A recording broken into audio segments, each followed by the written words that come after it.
de esta manera, con dos grandes disertantes para el día de hoy.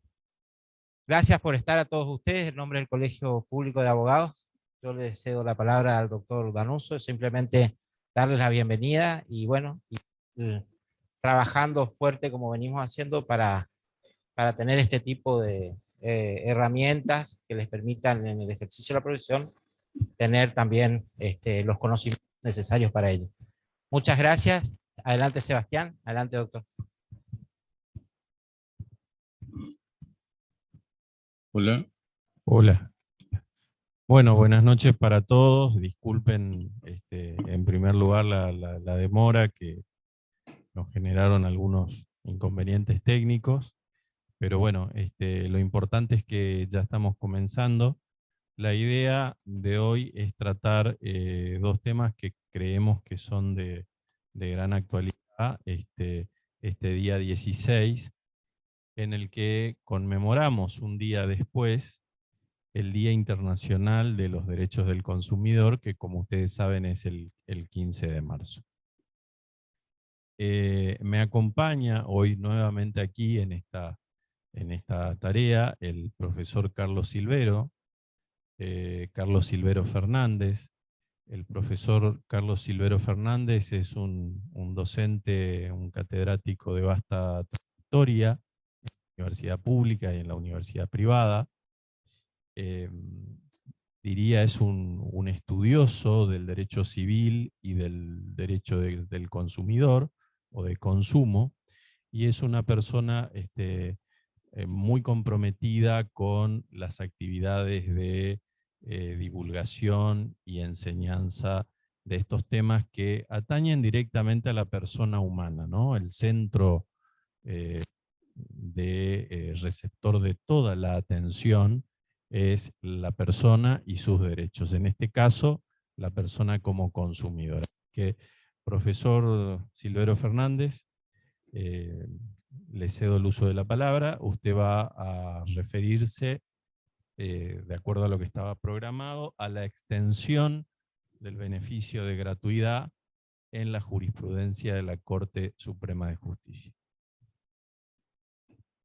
Gracias, doctor Sebastián Danuso. Bueno, un honor para mí compartir este panel con el doctor Danuso y también obviamente con cada uno de los que están aquí y también los que están conectados a través de las redes sociales de este prestigioso Colegio de Abogados de la Primera Jurisdicción, a la que también agradezco la convocatoria a través de la Comisión de Derechos de los Consumidores que preside justamente el doctor Ricardo Sebastián Danuso. Así que muchas gracias. El tema que concitó mi atención en realidad es un fallo que se dio a fines ya del año 2021 por la Corte Suprema de Justicia de la Nación, donde hizo una interpretación del artículo 55 de la Ley de Defensa del Consumidor respecto de la cuestión de la gratuidad en los procesos de consumo, y también disparó esa misma idea en ver qué sucede con el artículo 53 de la Ley de Defensa del Consumidor, ambos artículos de mucha actualidad y de mucha vigencia, porque como es sabido, para ingresar a un proceso, normalmente se pagan tasas, sellados, y también al culminar el proceso se pagan los honorarios, ¿sí?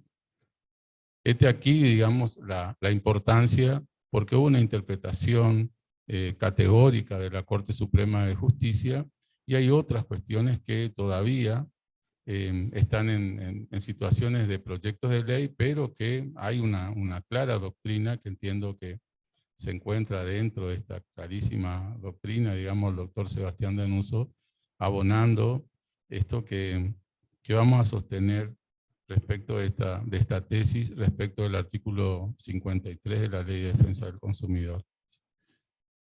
A modo de introito, de introducción, cuando hablamos del beneficio de gratuidad, no estamos haciendo otra cosa que referirnos al acceso, al derecho al acceso que tienen la persona humana consumidor o las personas jurídicas consumidores, el acceso a la justicia, ¿sí? El acceso a la justicia supone justamente la idea del debido proceso. Este debido proceso se debe hacer justamente con un conjunto de condiciones que debe brindar el Estado para que el particular damnificado, en el caso el consumidor damnificado sea particular o sea una persona jurídica, es decir, sea una persona humana, hablando con más propiedad, o una persona jurídica, pueda defenderse adecuadamente y llevar la causa al fin último, que no es otro que buscar satisfacer su deseo de justicia. Ese desarrollo procesal, conforme lo que establece la Corte Interamericana de los Derechos Humanos, tiene ciertas pautas justamente para que esa finalidad, digamos, ese valor que implica el valor diquelógico del fin último de todo proceso judicial, que es hacer justicia, debe seguir ciertas cuestiones. Entre otras, se viene hablando ya desde hace un tiempo y en forma muy reiterada, y digamos, y ya no hay discusión sobre este tema, que se pasó, digamos, del debido proceso a la remoción de los obstáculos a través de una justicia que debe ser efectiva. Lo que se busca justamente es hacer lo que manda o ordena el artículo 75, inciso 23 de la Constitución Nacional, respecto de las acciones positivas que debe el Estado brindar, y dentro de esas acciones positivas está justamente el principio de progresividad y el principio de no regresividad y el principio de efectividad de los derechos humanos que forman parte, mejor dicho, los derechos de los consumidores forman parte de la pléyada de derechos humanos que en nuestra Constitución Nacional lo tiene en el artículo 75, inciso 22, y además de eso, porque el mismo proceso de constitucionalización del derecho civil que se refleja en concreto a la categoría de derechos de los consumidores está en el artículo 42 de nuestra Constitución Nacional. Entonces, ese debido proceso justamente lo que busca es que ese decisorio se acerque a la mayor corrección posible de los derechos. Es decir, lo que se busca a través de la reparación efectiva es que la efectivización de los derechos de los consumidores en todo sentido, pero una efectivización material, no solamente un debido proceso formal, sino un debido proceso material, donde efectivamente se recreen y el juez tienda a remover todos los obstáculos que hubiere, porque acá, cuando hablamos de los derechos de los consumidores, justamente estamos hablando de personas que están en situaciones o en condiciones de vulnerabilidad, o en situaciones o en condiciones de vulnerabilidad agravada, o lo que nosotros llamamos también en la doctrina los hipervulnerables. En ese caso estamos hablando de la concurrencia de situaciones de vulnerabilidad de estas personas, por ejemplo, porque además de ser consumidores, son niños, son niñas, son adolescentes, son personas adultas mayores, o son personas que por alguna situación especial o particular, sea social, económica o cultural, están en una situación de desventaja mucho más agravada respecto de la generalidad de los consumidores.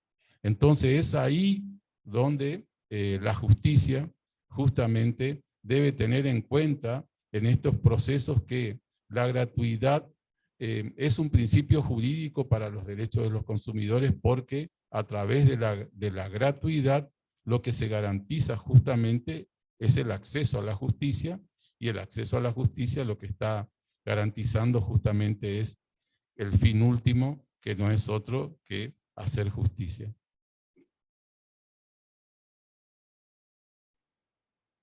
La justicia gratuita que dispone la ley 26.361, esta ley que es del año 2008, ¿sí? Y puse ahí como signo de pregunta si se asimila el término justicia gratuita a la que refiere concretamente la ley 26.361, si se asimila al beneficio de litigar sin gasto o si son sinónimos o son cuestiones o términos absolutamente diferentes o parecidos, pero en definitiva diferentes. Categóricamente, lo primero que debemos decir es que la ley 26.361 se incorporó en el año 2008, a fines de abril, a la Ley de Defensa de los Consumidores, está incorporada a la ley 24.240, y fue una ley que reformó 36 artículos, incorporó a la Ley de Defensa de los Consumidores. Dentro de esas reformas no fue solamente este principio de gratuidad que incorporó en el artículo 53 y 55 al que estamos tratando de explicar, sino que también esta reforma fue tan importante porque habló de la relación de consumo, redefinió a qué era consumidor, qué era proveedor, incorporó derechos nuevos conforme justamente a la centralidad de la persona humana, y ahora está, digamos, en concordancia con lo que dice nuestro artículo 51 del Código Civil y Comercial, incorporó la dignidad del consumidor en la relación de consumo, en el 8 bis. Y así, digamos, esa ley 26.361 también estableció el daño directo, ¿sí? Estableció también el daño punitivo, estableció sanciones de tipos administrativas, etcétera. Digamos, fue una ley de las más importantes porque reformó estructuralmente, remozó, le dio nueva vida, digamos, y recuperó, por así decirlo, o abrevó todo lo que la doctrina venía sosteniendo ya en materia de derechos de los consumidores de avanzada, ¿sí? Teniendo en cuenta sobre todo los desarrollos de países como Brasil, que se tomó justamente en cuenta el Código Civil brasilero y sus avances, y la doctrina, digamos, venía acompañando justamente ese camino. Volviendo al tema de justicia gratuita y beneficio de litigar sin gasto, son términos, digamos, parecidos, nada más que son absolutamente diferentes, porque la justicia gratuita, les reitero, es un principio jurídico actualmente de los consumidores porque es la garantía del acceso a la justicia. El beneficio de litigar sin gastos, primero que se lo debe hacer a través de un incidente, hay que probar que el sujeto, digamos, no tiene economía suficiente como para poder solventar el juicio, y entonces el juez, a través de un proceso que corre paralelo o por cuerda, y que a veces tarda, digamos, acá en Corrientes puede tardar tranquilamente un beneficio de litigar sin gasto 1 año o 1 año y medio, digamos, y mientras tanto el proceso está ahí, digamos, con una semiparálisis. ¿Por qué? Porque hay que oficiar a los registros de la propiedad inmueble, a los registros de la propiedad automotora, hay que traer testigos, etcétera, ¿sí? Una cantidad de avatares y circunstancias al que se somete el beneficio de litigar sin gastos, y que recién, digamos, cuando se llega a la resolución de la admisión del beneficio de litigar sin gasto, se levanta la posibilidad, digamos, de pagar la tasa proporcional de justicia. Pero queda fuera, por ejemplo, cuestiones que tienen que ver con los honorarios, etc. Pero la justicia gratuita tiene justamente su raigambre constitucional en el hecho de que se encuentra no solamente en la ley de referencia 26361 como un principio jurídico, sino que además de eso le acompaña toda la normativa a la que aludimos, ¿sí? Desde el 42, el 75, inciso 22, los tratados internacionales de derechos humanos, el 75, inciso 23, que habla de las acciones positivas, y los fallos que continuamente justamente están hablando de la constitucionalización de los derechos civiles y la modificación en la interpretación de la regla en favor siempre, o pro domine sería o pro consumidor, o pro débil, o siempre en defensa del más débil de la relación jurídica. Se ha discutido tanto en las Jornadas Nacionales de Derecho Civil del año 2009, y ahí se dividió la doctrina, si la justicia gratuita era absoluta o era relativa, en el sentido de que hasta dónde se extiende la gratuidad de la justicia. Si se extiende solamente a la tasa de justicia, a los seriados de actuación, o si también comprende los honorarios, ¿sí? Ya en el 2009 se discutió justamente este tema, porque se analizó toda la ley, pero específicamente en el año 2009, además de analizarse la ley 26361 en su conjunto, obviamente que dentro de ese conjunto se analizó el artículo 55 y 56.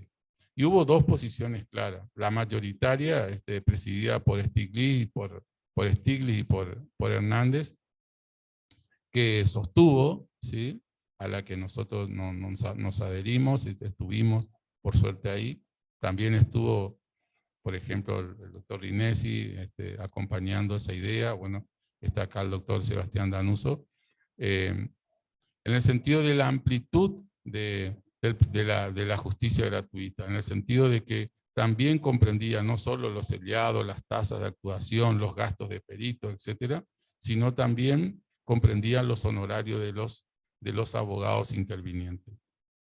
Y la otra idea minoritaria, la de Tinti y otros, también, digamos, prestigiosos juristas, estuvieron por la interpretación menguada, la interpretación de que solamente se refería a la gratuidad, a la tasa de justicia, y nada más, digamos, dejando afuera o excluido de la gratuidad que prevé la ley 26361, la cuestión de los honorarios de los profesionales intervinientes.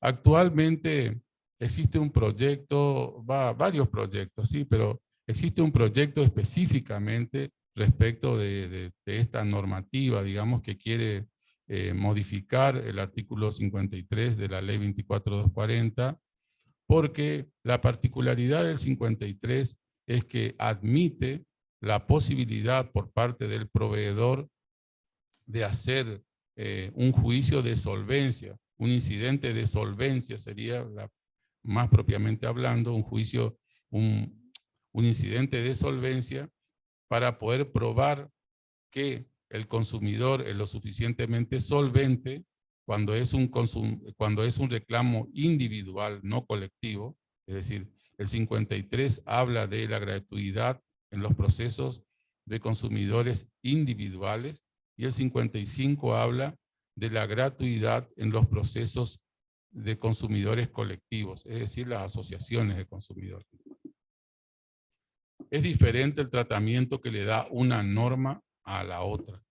En la primera, el artículo 53, respecto de la gratuidad, establece el principio de gratuidad, pero le da la posibilidad al proveedor de poder probar la existencia de capital o volumen económico como para sostener el juicio, a través de un incidente de solvencia que le puede promover al consumidor, a los efectos de justamente obligarlo a que pague las tasas de justicia, que pague todos los avatares del juicio, que pague, por ejemplo, los peritos, etc. Y obviamente también la cuestión de los honorarios que se generarán a posteriori. Bien.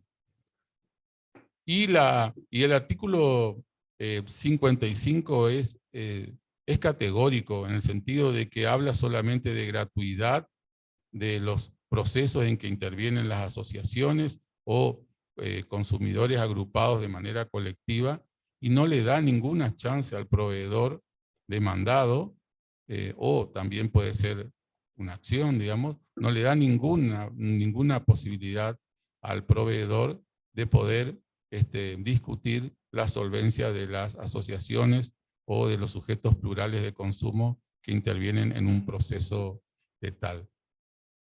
Entonces, el proyecto toma en realidad lo que Barocelli ya sostuvo en ese nuevo proyecto que hay de modificación, mejor dicho, de nueva ley de defensa del consumidor, que también ya está en danza de hace unos años en nuestra legislación, en nuestra legislatura nacional o en nuestro Congreso de la Nación. Hay un proyecto de nueva ley de defensa del consumidor, y dentro de ese proyecto también se habla en el mismo sentido que le vengo diciendo del 53, nada más que se le agrega que en el caso de malicia, digamos, en el caso de que haya malicia o que haya un exceso o una pluspetición inexcusable por parte del consumidor, recién ahí, solamente ahí, en esos casos, va a tener que pagar o va a tener que hacer frente a las costas, digamos, tanto de la tasa como de las cuestiones de los profesionales intervinientes, ¿sí? En ese sentido, existe un proyecto de ley llevado a cabo por el legislador Negri, que está siendo, digamos, tratado en la comisión, pero todavía no ha tenido ningún despacho favorable, ¿sí? De igual manera, digamos, el proyecto de Barocelli y otros, sí, Barocelli, Stiglitz y otros, también está siendo analizado en comisión y todavía no ha tenido resolución, ¿sí? La cuestión constitucional de la justicia gratuita se planteó, sobre todo lo plantearon en Córdoba, digamos. Nosotros tomamos mucho porque son muy prestigiosos la doctrina del Superior Tribunal de Justicia de Córdoba, y a partir del año 2012, en varios fallos, el Superior Tribunal de Justicia de Córdoba venía sosteniendo una doctrina, porque actualmente la cambió, venía sosteniendo una doctrina de que sería inconstitucional la justicia gratuita implementada por el artículo 53 y el 55, en razón de que invadía el derecho federal de las provincias, que tienen a su cargo exclusivamente como facultad no delegada, digamos, el cobro de ese tipo de tasas, de impuestos, es una facultad no delegada. Entonces la gratuidad vendría a enfrentarse con esos derechos constitucionales de las provincias respecto del cobro de las tasas. Esa cuestión también ya se ha resuelto. ¿Por qué? Por lo mismo que dije antes, ¿sí? Al establecerse justamente la justicia gratuita como un principio jurídico, eso le corresponde al Congreso Nacional de la Nación y no a las legislaciones provinciales, y no hay ninguna lesión a los derechos constitucionales federales de las provincias. En ese sentido también lo ha sostenido la Corte, y después en numerosos fallos que por acá lo tengo anotado, digamos, que les puedo brindar al final, fueron cambiando tanto en Córdoba como en otras provincias, sobre todo en Neuquén, en el sur, ese criterio justamente de admitir la gratuidad en los procesos de consumo como principio jurídico. Finalmente, el criterio de la Corte de Justicia de la Nación, ya en el año 2021, dictó justamente en esa causa, en la causa de Unión Usuarios y Consumidores y Asociación de Defensa de Derechos de Usuarios y Consumidores, ADUC, en proceso de conocimiento. En esa causa, en realidad, lo que se ventilaba eran dos cuestiones, se fueron, digamos, llegó a la Corte por dos agravios. Por un lado, porque hubo una caducidad de instancia que se quería discutir, y por el otro lado también se discutió, menos mal, digamos, la carga de los honorarios de los abogados intervinientes. En ese caso, la Corte fue categórica y tajante, ¿sí? El 14 de octubre del 2021 estableció, digamos, que el beneficio de justicia gratuita contemplado en el artículo 55 comprende las costas del proceso y no debe limitarse a la tasa de justicia. Es decir, que categóricamente la Corte señaló este principio amplio que ya venía sosteniendo en el 2009 Stiglitz, Hernández y otros que se pueden ver ahí en las Jornadas Nacionales de Derecho Civil. Ha recogido justamente toda la doctrina toda la doctrina desarrollada en las Jornadas Nacionales de Derecho Civil dada en Córdoba en el año 2009, hablando específicamente de esta ley, ¿sí? Lo otro que dijo la Corte es que el beneficio de gratuidad del artículo 53 en favor de los consumidores es de carácter automático, no requiere incidentes. Basta con ser consumidor para ser acreedor del beneficio, a diferencia justamente del beneficio de litigar sin gastos, que hay que probar, digamos, que está en una situación de insolvencia, pero en el caso de los consumidores basta que sea un proceso de consumo para tener, o para gozar, mejor dicho, de ese beneficio de gratuidad, ¿sí? Y bueno, el beneficio se extiende a las tasas, seriados, timbrados, contribuciones, costas del proceso y todo gasto que pueda erogar el proceso judicial en todas las instancias, ¿sí? En apelación inclusive extraordinaria, ¿sí? Además, la Corte dijo que aun cuando prospere el incidente de solvencia en el caso del artículo 53, continúa en favor del consumidor la exhibición del pago de tasas de justicia. Entonces, reitero lo que se había dicho en inicio, el artículo 55 no admite justamente el incidente de solvencia, solamente admite el 53. Bueno, me quería despedir, además de agradeciendo, acordándome mucho de quién fue nuestro mentor, nuestro guía, nuestro maestro, el doctor Antonio Juan Rinesi, ¿sí? Que alguna vez dijo esto justamente en la Academia de Derechos de Córdoba. Así que bueno, muchísimas gracias.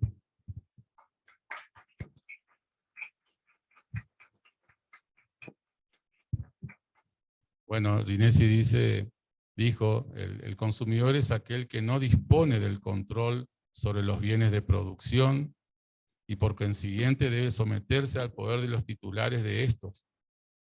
El consumidor es de modo general aquel que se somete al poder de los titulares de bienes de producción, que son las empresas.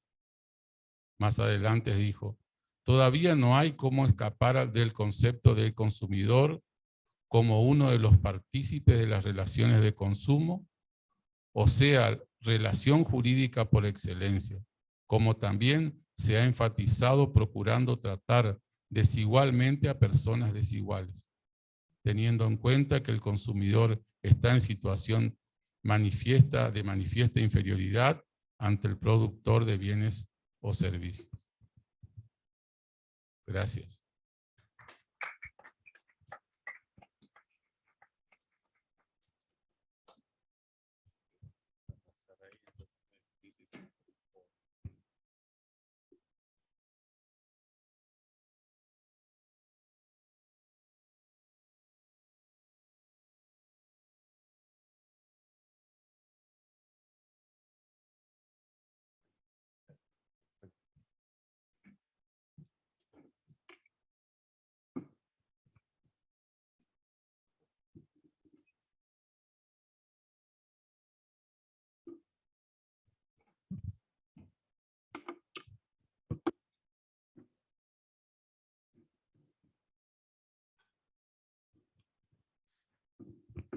Bueno, muchas gracias. Gracias, profesor Silvero. Muy interesante este tema porque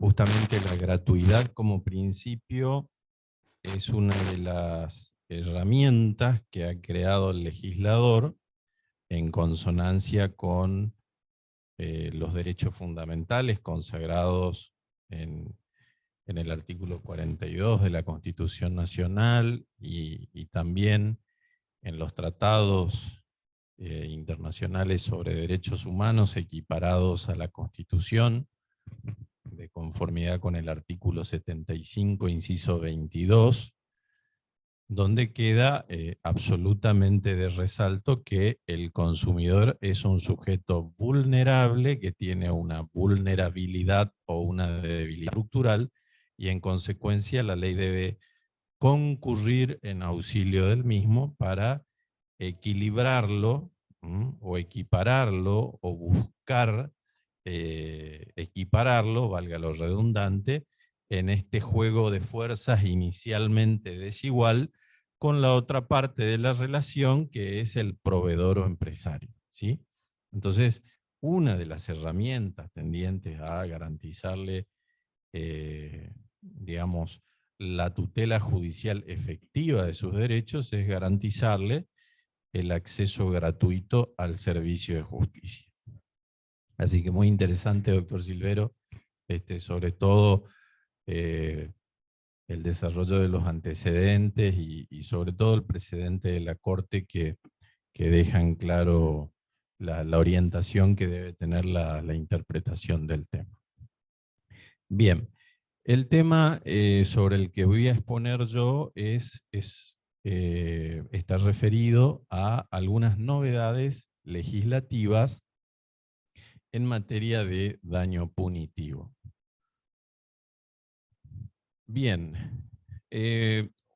voy a utilizar como disparador una frase que me pareció interesante y que corresponde al profesor Gabriel Stiglitz, uno de los padres del derecho del consumidor nacional, que en su reciente obra El nuevo derecho del consumidor ha dicho que, en la introducción, que el derecho detecta a quienes se encuentran en planos inferiores en la sociedad y acude en su ayuda para elevarlos a través de una protección más intensa. Esto nos introduce de alguna manera con el tema sobre el que me toca exponer, que tiene que ver con el daño punitivo. El daño punitivo debe ubicarse en términos generales dentro de las funciones que se le reconocen en la actualidad a la responsabilidad civil, ¿sí? La responsabilidad civil tiene en la actualidad, en el derecho contemporáneo, en el análisis comparativo del derecho comparado, valga lo redundante, tres funciones claramente reconocidas. Una es su función histórica, que es la función resarcitoria o reparadora, y ya más modernamente la función preventiva y también la punitiva. La función punitiva, la función preventiva opera antes de la producción del daño, es decir, opera ex ante, y busca justamente evitar la producción del daño o evitar, en el caso de que éste se haya producido, que el mismo se agrave o en alguna medida mitigarlo, ¿sí? Y la función punitiva, que es la otra función que se le reconoce a la responsabilidad civil, lo que busca es sancionar conductas que el derecho considera representan, digamos, una conducta de evidente menosprecio contra la dignidad de la persona y socialmente muy disvaliosa, y busca sancionar esa conducta a través de esta figura, a través de una sanción que vamos a ver en el derecho argentino encuentra su recepción legislativa en el ámbito del régimen especial de la ley 24.240, que es la Ley de Defensa del Consumidor. Ahora, debo aclarar por señalar, o debo empezar por aclarar inicialmente que en lo que hace al derecho codificado, el derecho plasmado en el Código Civil y Comercial de la Nación, se le reconocen a la responsabilidad civil solo dos funciones: la función tradicional, que es la resarcitoria, y además la función preventiva, que es, digamos, la novedad en lo que representa nuestro derecho privado codificado, ¿sí? Ahora, ¿cuántas funciones le reconoce a la responsabilidad civil el derecho positivo argentino? Que, como ustedes saben, excede el ámbito del Código Civil y Comercial y abarca a todos los regímenes especiales y microsistemas que conviven con el Código Civil y Comercial. Bueno, en el derecho positivo argentino se le reconocen las tres funciones a la responsabilidad, dado que la ley 24.240 recepta la figura del daño punitivo. Vamos a ver qué es el daño punitivo. Está previsto en el artículo 52 bis de la ley 24.240. Algún autor en la doctrina ha señalado cuáles son las distintas funciones que cumple el daño punitivo o las distintas finalidades que persigue. Es el caso del profesor Camilo Tale, que ha señalado, por ejemplo, que el daño punitivo busca castigar graves hechos ilícitos, en este caso hechos que perjudican o que suelen perjudicar a consumidores o usuarios de productos o servicios, o sea, tiene un fin retributivo o propiamente punitivo. También tiene la función de prevenir la reiteración de tales acciones por parte del mismo proveedor infractor, o sea, busca o tiene como fin la prevención singular. En tercer lugar, se busca disuadir a otros proveedores de realizar hechos ilícitos, o sea, tiene como fin la prevención en general. También se les reconoce como función expresar la desaprobación social de tal comportamiento e inculcar la valiosidad del comportamiento contrario. Se les reconoce aquí un fin pedagógico. Otra finalidad o otra función que se les reconoce es la de estimular la competencia leal en los medios de comercialización. Otra más, la de quitar las ganancias ilícitamente obtenidas. Y finalmente, la séptima función reconocida es la de compensar al mercado demandante. Hola, hola.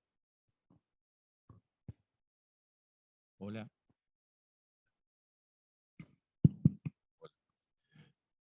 Y, perdón, y la séptima función reconocida es la de compensar al damnificado demandante su tiempo, esfuerzos y riesgos en emprender un proceso judicial que no sirve solo a su interés particular, sino al interés público. Esta es una reseña de las funciones o de las finalidades que busca cumplir el daño punitivo a criterio del profesor Camilo Tale. ¿Cuáles son los requisitos de admisibilidad del daño punitivo? Porque, como todo daño, para que proceda es necesario acreditar los requisitos que hacen a su procedencia. En primer lugar, la ley establece la necesidad de que haya un incumplimiento del proveedor. Esto es, un incumplimiento, dice la norma, de sus deberes legales o convencionales. Esto es, los deberes impuestos por la ley o impuestos por el contrato. Se requiere además instancia del damnificado. Esto implica que el damnificado debe requerir la aplicación del daño punitivo. No es posible, de acuerdo a la configuración o a la formulación que tiene el dispositivo legal, que el juez la establezca de oficio. Es necesario que el interesado, el consumidor interesado, la requiera, la inste. En tercer lugar, es una facultad del juez. El juez debe apreciar, digamos, la gravedad del hecho y la importancia económica que tiene el hecho y sobre todo las partes, y evaluar su procedencia o no.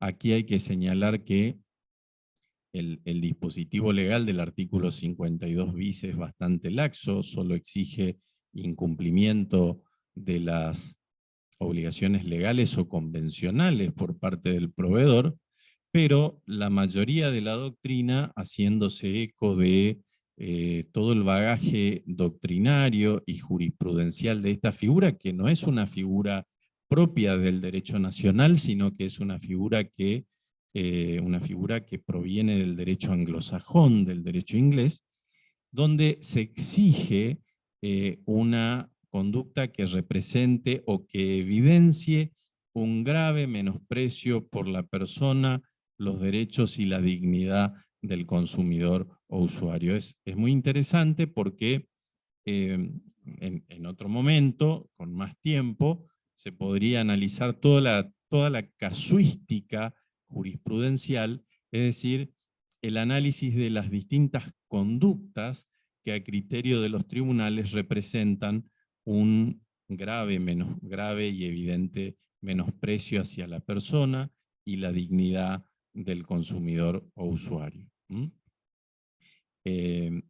Respecto de la cuantificación del daño, el dispositivo derogado establecía un monto fijo que representaba un techo, digamos, un monto máximo de aplicación, que era de 5 millones de pesos, y ello en virtud de que el artículo 52 bis remitía al artículo 47, que establece como máximo para la pena de multa en materia de sumarios administrativos de consumo, el monto de 5 millones de pesos. Vamos a ver que esto se modificó, esta es una de las novedades que trae que hay al respecto. Se establece además la solidaridad de todos aquellos que integran la cadena de producción frente al consumidor respecto del daño punitivo. Esto en un análisis más profundo, más extenso y particular, merece algunas observaciones, pero la regla es la solidaridad frente al consumidor de todos aquellos que integran la cadena de producción. Y el máximo de ley, que es el que le apunté, vigente hasta la sanción de la ley de presupuesto. Y ustedes me dirán, ¿y por qué la sanción de la ley de presupuesto? Bueno, justamente porque es en la ley de presupuesto, que enseguida vamos a ver, la ley 27.701, que se introduce esta novedad legislativa en el artículo 1119. Ya lo vamos a analizar. ¿Qué establece el artículo 119 de la ley? La primera parte, que es, digamos, lo central en torno al análisis del daño punitivo. Establece que, verificada la existencia de la infracción, quienes la hayan cometido serán pasibles de las siguientes sanciones, las que se podrán aplicar independiente o conjuntamente, según resulte de las circunstancias del caso. Y aquí establece multa, en el inciso B, de 0,5 a 2.100 canastas básicas total para el hogar 3, que publica el Instituto Nacional de Estadísticas y Censo de la República Argentina. Bien, es decir, que lo que modifica este artículo 119 de la ley 27.701, ley de presupuesto, es el artículo 47 de la ley 24.240, al cual remite el artículo 52 bis. ¿Sí? ¿Y esto qué implicancias tiene? La segunda parte no les leo porque, digamos, es una norma, es un precepto que regula cuestiones exclusivamente inherentes al sumario administrativo. En lo que a nosotros nos interesa es esto, la modificación del tope previsto para el daño punitivo. ¿Cuál es la novedad en este sentido? Bueno, primer novedad, se pasa de un sistema de tope fijo a un sistema de tope móvil.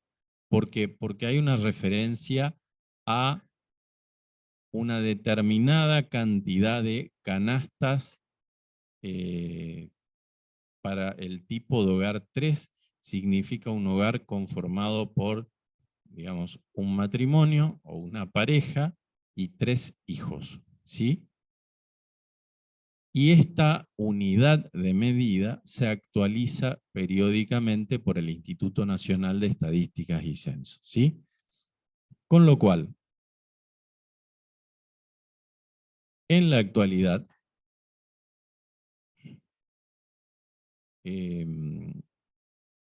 esta unidad de medida representa, de acuerdo a la última actualizada, 130.196 pesos.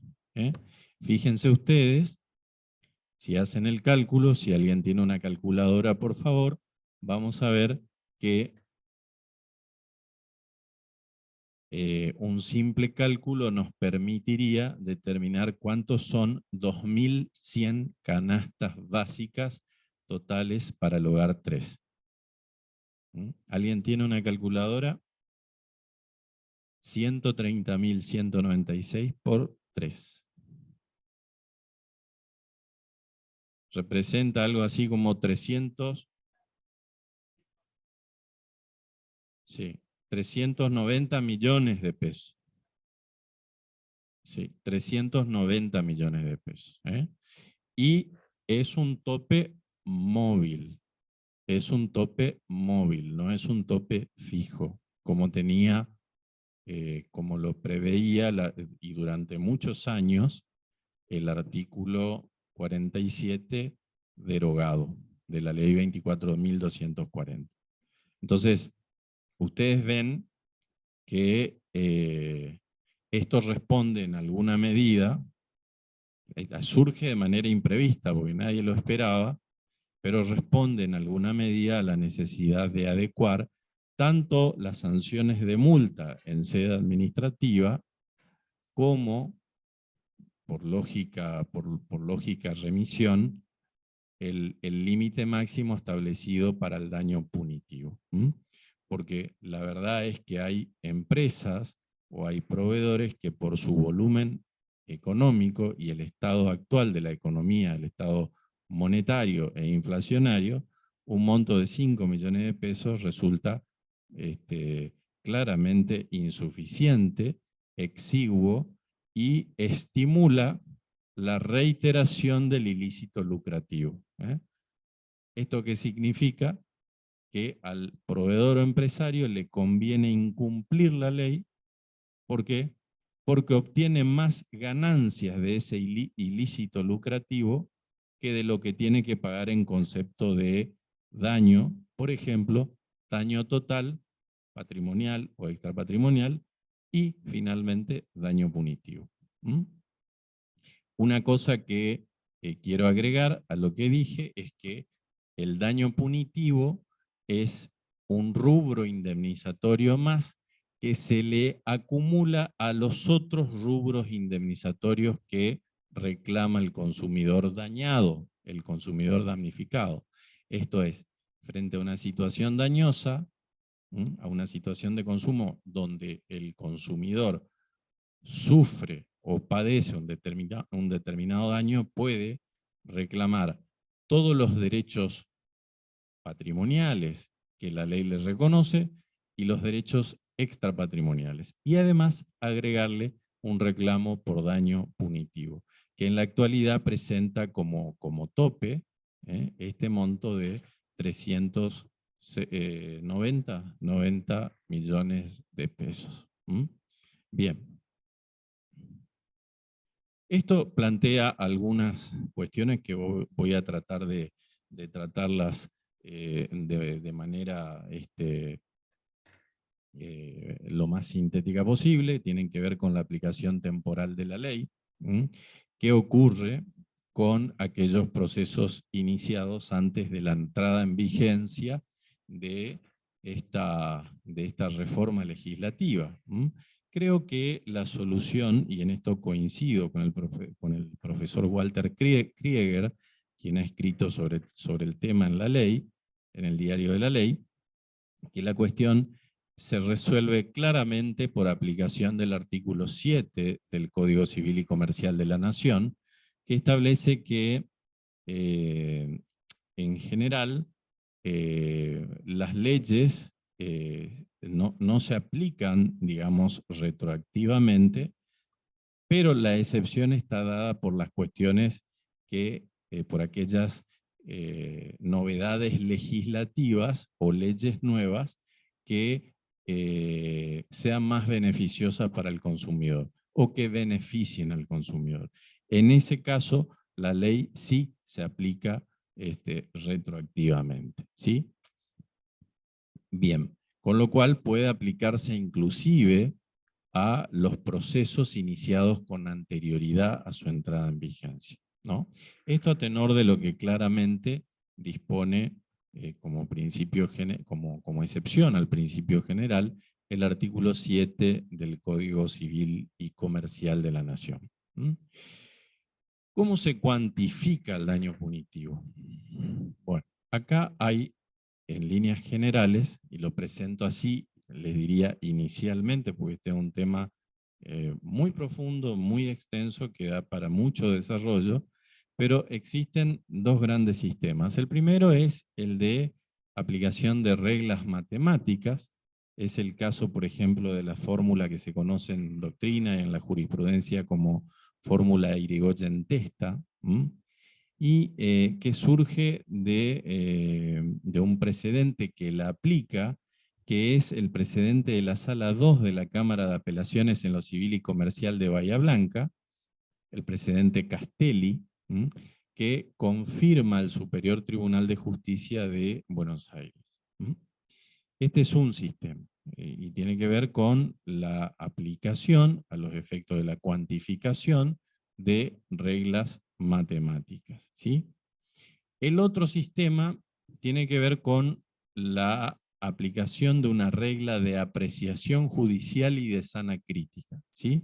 Aquí lo que se hace es aplicar un principio de proporcionalidad de la pena en atención a la gravedad de la conducta dañosa, ¿sí? Entonces, los jueces, frente a la circunstancia del caso, analizan el hecho, la gravedad de la conducta, la importancia económica del asunto y de las partes, sobre todo del proveedor, el sujeto fuerte de la relación, y en función de ello determina la cuantificación del daño punitivo. Bien, a modo de reseña muy sintética, quiero dejarles algunos casos donde se ha aplicado daño punitivo. Hay un caso muy interesante que tiene que ver con la declaración de inconstitucionalidad del daño punitivo a los efectos, pero únicamente a los efectos del destino, no de la procedencia, sino del destino, que consideran de que es inconstitucional que vaya al consumidor o usuario porque representa un enriquecimiento sin causa, y que lo que se determine en concepto de daño punitivo puede ser destinado a una entidad de beneficencia o una entidad de bien público, y es el precedente de la Cámara, perdón, de la Cámara de Apelaciones en lo Civil y Comercial Común de Tucumán, Sala 2. Figueroa Augusto Sebastián contra Flechabús sobre daños y perjuicios. Este es un precedente del 29 de diciembre del 2022. Es bastante reciente y es interesante porque mucho se resistió por un sector de la doctrina la constitucionalidad del daño punitivo. Me refiero puntualmente opiniones de mucho peso, como por ejemplo la de Alberto Bueres y la del profesor Sebastián Picasso, que entendían de que por representar un enriquecimiento sin causa, entre otros argumentos, la figura del daño punitivo era, digamos, susceptible de muchos cuestionamientos en torno a su constitucionalidad. Otro precedente tiene que ver con la causa R y D, no soy yo, contra Starbucks Coffee Argentina SRL. Se trataba de un caso de violación al deber de seguridad, donde este es un precedente de la Cámara de Apelaciones en lo Civil, la Sala A de febrero de este año, donde este señor había concurrido a una reunión de trabajo, a esta famosa, digamos, cadenas de cafeterías, Starbucks, y concurrió con una mochila con una notebook. Y alguna persona confundida llevó, digamos, su mochila. Bueno, el hombre hizo una demanda, porque eran sus herramientas de trabajo, contra Starbucks, y el tribunal, la Cámara, entendió de que era responsable por violación al deber de seguridad la cadena Starbucks, y le aplicó, además de los daños patrimoniales y extrapatrimoniales reclamados, también un daño punitivo. Yo les reseño brevemente el caso, porque el caso in extenso se los puedo facilitar después si fuera de interés de ustedes. También hay un caso reciente que es de marzo del 2023, el caso Furst Martín contra Siscart Argentina, que es una compañía de seguros, donde se aplica daño punitivo a la compañía Siscart por difusión de publicidad engañosa. Es un precedente muy interesante también para analizarlo.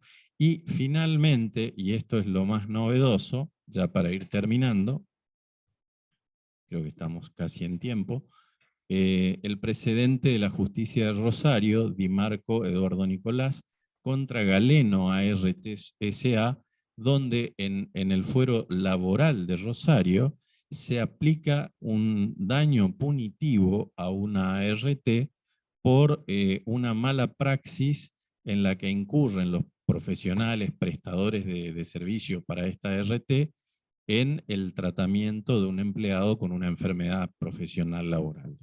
Es muy interesante porque se aplica fuera del ámbito civil y dentro del ámbito laboral a una ART. Bien, para terminar, concluyo con una frase también del profesor Matías Irigoyen Testa, que me pareció interesante, que refiriéndose al tope del daño punitivo, señaló: sostenemos que el límite durante la vigencia, claro, de la norma derogada.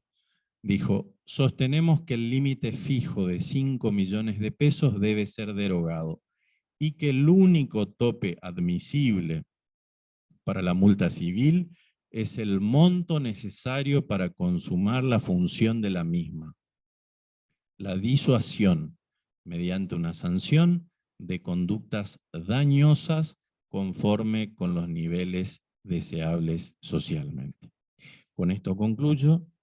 Muchas gracias y quedo abierto a las preguntas que quieran formular.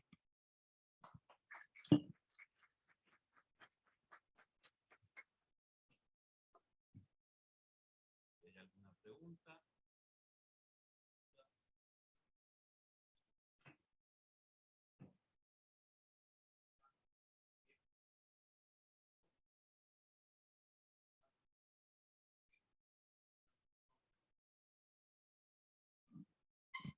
En realidad, bueno, el doctor Silvero mencionó uno de los proyectos, que es el que tuvo como redactor al profesor Sebastián Barocelli. Hay otros. Creo que actualmente al menos 2 de estos tienen estado parlamentario. El proyecto de Código de Defensa del Consumidor fue creado por una comisión de especialistas en Derecho del Consumidor, entre los que estaban, podemos mencionar a Gabriel Stiglitz, a Carlos Hernández, a Federico Ósola, a Gonzalo Soso, a Roberto Vázquez Ferreira. No sé si estaba Sandra, pero puede ser. Forma parte del grupo, pero no sé si estaba como redactora del proyecto. ¿Quién más? Javier Wantrau, que digamos era el nexo del Ministerio de Justicia con esta comisión. Y Sebastián Picasso.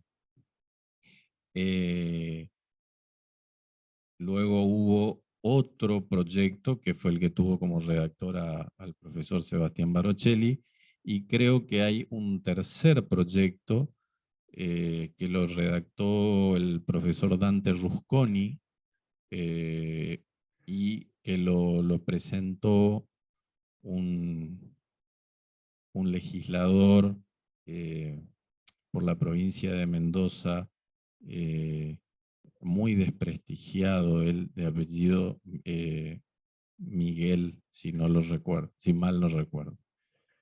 De los mencionados, 2 tienen estado parlamentario y representan verdaderos aportes para el derecho del consumidor. Son fruto, me consta, del consenso de toda la comunidad jurídica, porque se generaron espacios de debate y discusión a lo largo y a lo ancho del país, en todas las universidades.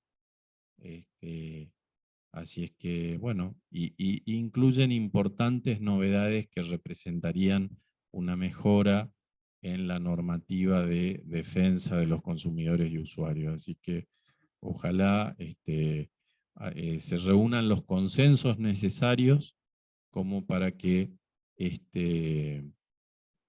alguno de estos 2 primeros proyectos pueda aprobarse. ¿Alguna otra pregunta?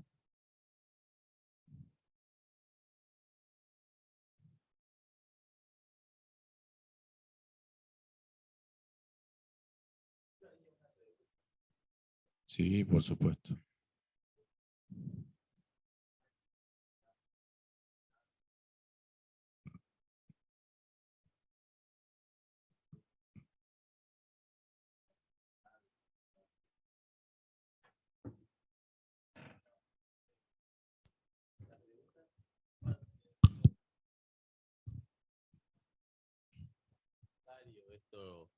La actualización, ¿no? Se venía hablando siempre de la multa del daño punitivo de 5 millones de pesos, había quedado tan atrás, ¿no es cierto? Así que bueno, celebramos esta actualización, ¿no es cierto? Esta actualización en cuanto a los montos, que va a ser una actualización conforme bueno, a los índices que determina la ley 27.701, ¿no es cierto? El artículo 139. Lo que yo quisiera preguntarle, doctor, quizás no lo debía haber, no es el mecanismo, la ley de presupuestos, sí, acá a su entender profesional y en cuanto a todo el desarrollo de la ley de defensa del consumidor, si le parece que deberían actualizarse los requisitos, ser más exhaustivos los requisitos para que opere el daño punitivo. Gracias. Sí, de hecho, un sector muy importante y mayoritario de nuestra jurisprudencia así lo tengo entendido, Carlos, no sé, exige para la procedencia del daño punitivo no solo el incumplimiento de una obligación legal o convencional, sino además que ello evidencia una situación de grave menosprecio por la persona y por la dignidad del consumidor y del usuario afectado.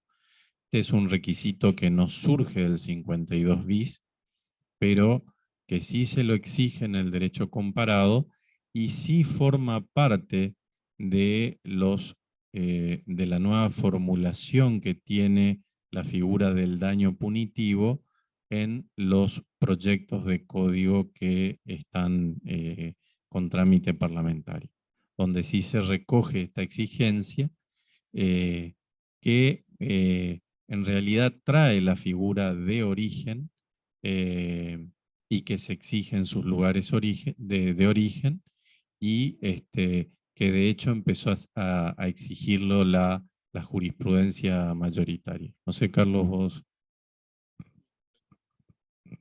Sí, totalmente de acuerdo.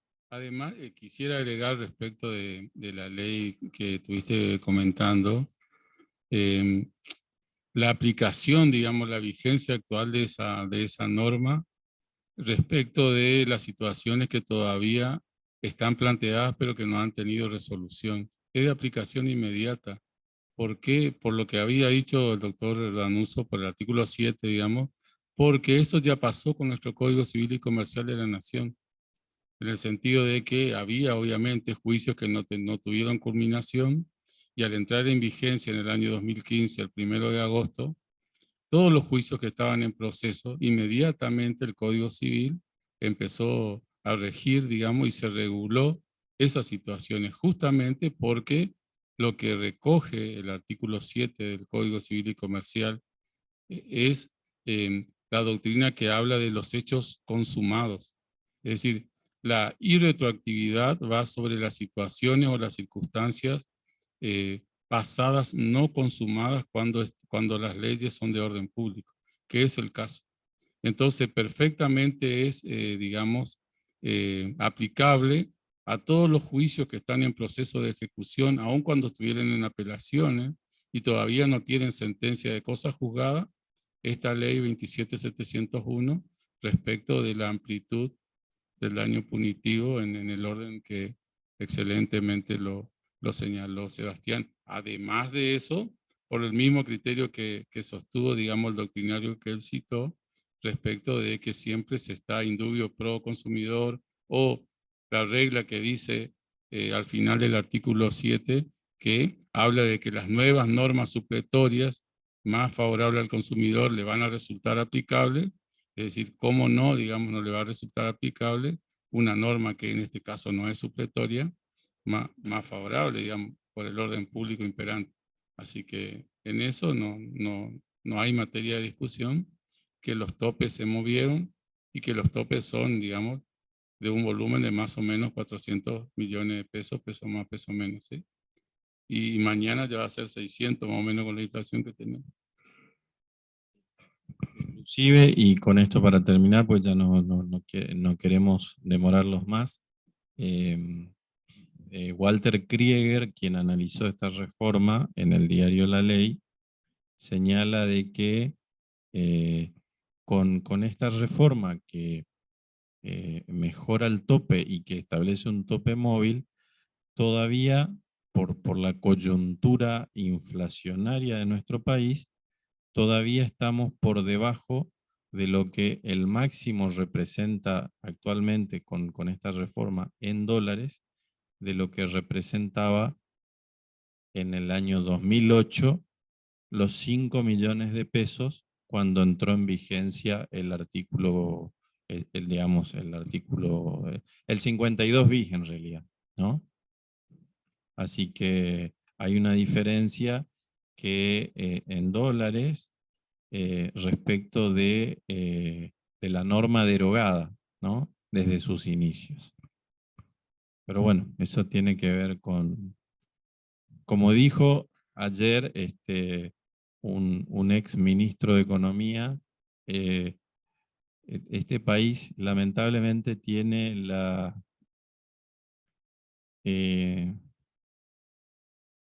tendencia o la proclividad a abrazar el pensamiento mágico, ¿no? Y como dijo él al comenzar su intervención, dijo, si vamos a hablar, quiero aclarar, quiero que me aclaren si vamos a hablar de magia o vamos a hablar de economía, porque no son la misma cosa. O sea que o hablamos de magia o hablamos de economía, ¿no?